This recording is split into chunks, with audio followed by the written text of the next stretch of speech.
ही पुण्यातली दृश्य आहेत। वंचितच्या कार्यकर्त्यांकडून आंदोलन केलं जात आहे। पोलिसांकडून या ठिकाणी चोख बंदोबस्त देखील ठेवण्यात आलेला आहे। राज्यभरात अनेक ठिकाणी वंचितकडून बंदचं आवाहन करण्यात आलेलं आहे आणि त्याच अनुषंगाने आता वंचितचे कार्यकर्ते राज्यभरात अनेक ठिकाणी आंदोलन करत आहेत।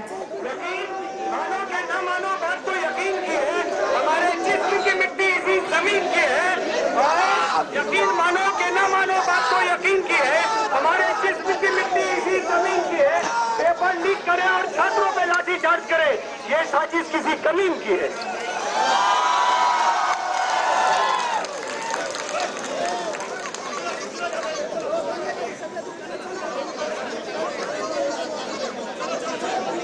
ऑटो वाले काका लवकर ऑटो पुढे गेला। ऑटो वाले काका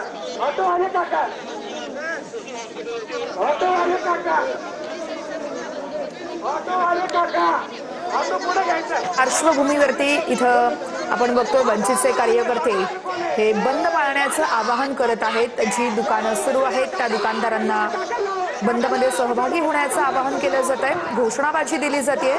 दुकानदार आणि वंचित कार्यकर्त्यांमध्ये काहीशी बाचाबाची देखील झाली होती।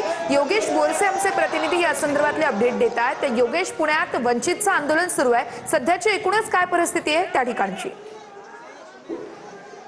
शिवाजी रोड परिसरामध्ये ही सगळी दुकानं बंद केली जात आहेत। आपण पाहू शकतो काही वेळापूर्वीच या शिवाजी रोड परिसरात वंचित बहुजन आघाडीच्या कार्यकर्त्यांचं आंदोलन पार पडलेलं आहे आणि आता त्यानंतर प्रत्येक दुकानात जाऊन दुकान बंद करण्याचं आवाहन वंचितच्या कार्यकर्त्यांकडून केलं जात आहे।